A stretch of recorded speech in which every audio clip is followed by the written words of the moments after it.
Hai guys, hari ni saya nak share segala-galanya tentang kecederaan ACL dengan you all semua bersama-sama dengan seorang pakar. Sebelum kita pergi jauh, saya nak kalian semua teka apakah nama penuh kepada singkatan ACL. Adakah ianya anterior circumference ligament, ataupun B, anterior cruciate ligament, ataupun C, anterior cruciate little? Yang mana satu? A, B atau C? You all teka, jawapannya ada di dalam video ini. Dan dengan ini saya perkenalkan Dr. Azfar Rizal bin Ahmad. Saya seorang pakar perunding ortopedik dan kecederaan sukan dan pembedahan artroskopi lutut dan bahu atau shoulder dan knee. Dan saya kini bertugas di Hospital Columbia Asia Ceras. Thank you Dr. Asfar sebab meluangkan masa untuk bersama-sama dengan kami dalam Sahih Season 2 topik kecederaan ACL. So sebelum kita pergi jauh, saya nak minta tolong Dr. Asfar terangkan kepada viewers semua, apakah perbezaan di antara ligamen, tendon, tulang, muscle, semua-semua ni agar kita faham betul-betul tentang topik ACL. So ini lutut kita ialah satu sendi yang terdiri daripada tulang femur atau tulang peha, tulang tibia, dan di mana kedua-dua tulang ni disambungkan oleh dua ligamen utama iaitu ACL dan PCL, dan juga kita ada MCL dan juga LCL. Jadi banyak sangat singkatan ni biar saya terangkan satu-satu ACL ialah anterior cruciate ligament yang berada di bahagian depan. Sementara PCL ialah posterior cruciate ligament yang berada di bahagian belakang. Jadi ACL ini menghalang tulang betis ni daripada ke depan, dia memberi kestabilan daripada ke depan. Whereas PCL tadi dia menghalang tulang ini daripada ke belakang. So dia opposite kepada ACL. MCL pula, ini MCL ialah medial collateral ligament. Ia menghalang lutut kita daripada begini, daripada longgar begini, atau kita panggil valgus. LCL pula sebaliknya, dia menghalang lutut kita daripada longgar begini atau varus instability.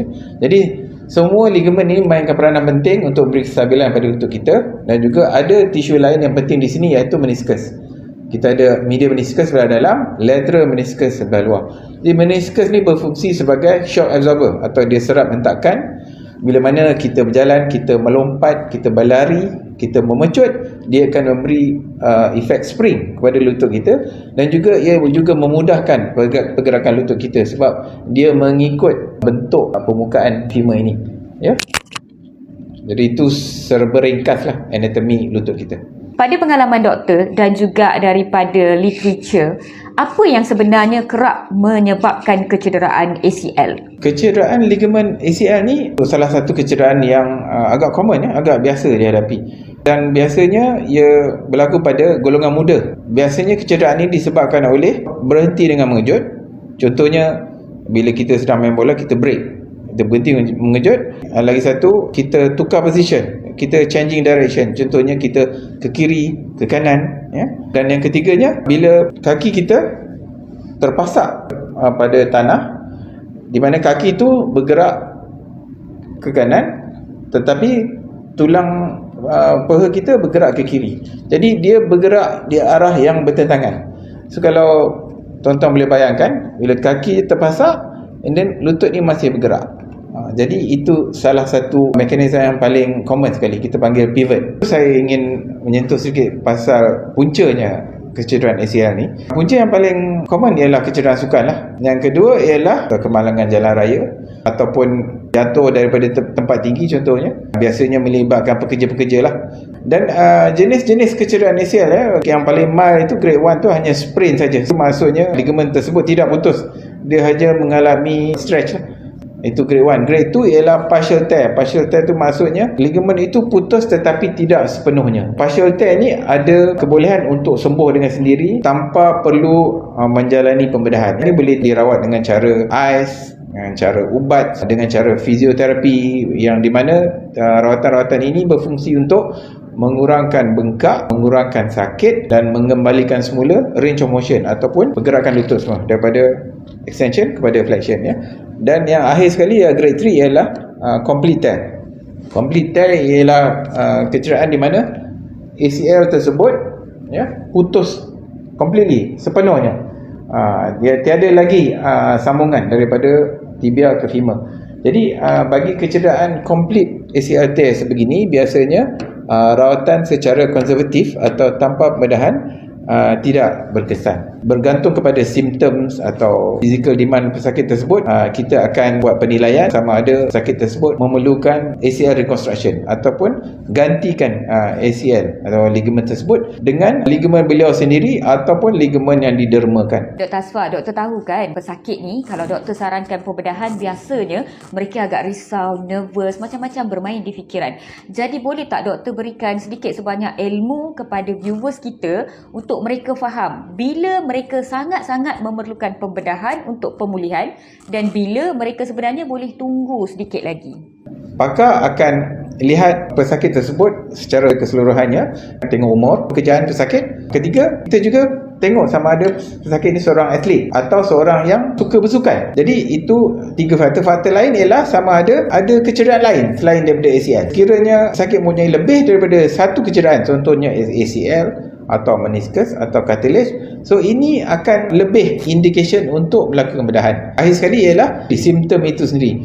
Jika beliau rasa lututnya tersangat longgar, dengan jalan biasa pun rasa ada give way, ada terlepas, apatah lagi bila beliau corner ke kiri kanan, maknanya lutut beliau tu tersangat longgar. Jadi itu ada sebablah untuk kita menjalani bedahan untuk mengembalikan kestabilan di dalam lutut tersebut. So, itu adalah faktor-faktor yang kita perlu ambil kira dalam kita buat keputusan untuk membuat pembedahan atau tidak. Okey, faham sangat. Jadi sekarang ni saya nak tanya, macam mana doktor confirmkan yang seseorang ini mempunyai kecederaan ACL? Doktor cek dengan tangan ke, buat x-ray ke ataupun ada scan dan sebagainya? Untuk kecederaan ACL ni terbagi kepada dua ya. Satu ialah diagnosis klinikal, di mana pakar ortopedik atau kecederaan sukan itu akan memeriksa lutut tersebut, dan cara kedua ialah imaging. Paling sensitif ialah MRI. Yang akhir sekali ialah artroskopi. Artroskopi ni ialah satu prosedur di mana kita masukkan kamera kecil melalui dua lubang yang ditebuk di lutut itu ke dalam lutut, dan image ni akan keluar melalui monitor dan kita boleh tengok sendiri ACL tu under direct vision,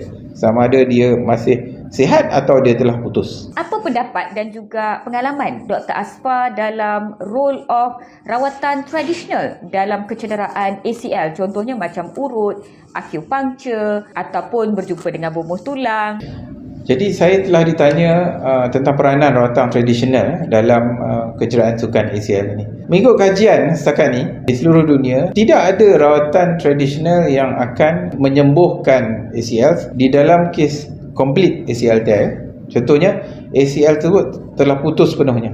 Tidak ada rawatan yang konservatif atau bukan pembedahan yang akan menggantikan ACL tersebut ya. Tetapi dalam kes partial ACL tear ataupun putus yang tidak sepenuhnya, ada peranan rawatan tradisionalnya ya, seperti acupuncture atau bekam atau TCM, traditional Chinese medicine, di mana rawatan alternatif ini boleh membantu untuk mengurangkan sakit, mengurangkan bengkak dan juga untuk mendapatkan kembali range of motion. Jadi pada pendapat saya, ada peranan alternatif ni kiranya partial tear ataupun macam Dr. Mala sebut tadi, sekiranya pesakit sedang menunggu tarikh untuk bedahan. Thank you so much Dr. Asfar. Last but not least, boleh tak doktor kongsikan nasihat dan juga tips penjagaan lutut kepada semua viewers kita?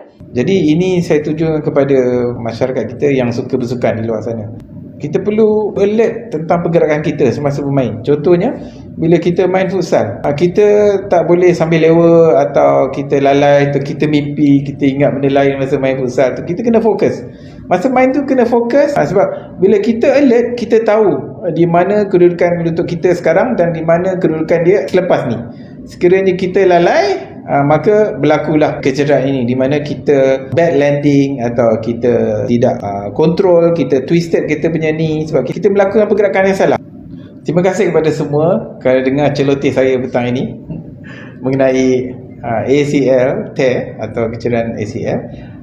Saya doakan anda semua selamat di luar sana sambil bermain sukan anda, dan semoga anda seronok main sukan dalam keadaan yang selamat ya. Jadi ingat pesan saya, jaga diri, jaga lutut. Sekiranya ada masalah, jumpa doktor ortopedik anda ya. Jangan bila dah cedera masih teruskan bersukan. Yang lambat laun anda akan mendapat osteoarthritis. Sekian, terima kasih. Assalamualaikum. Alright guys, Dr. Asfar pula berceloteh hari ini. Terima kasih kerana bersama-sama dengan saya sehingga ke hujung video. Dan you all dah dapat teka belum? ACL tu apa nama penuh dia? Anterior Cruciate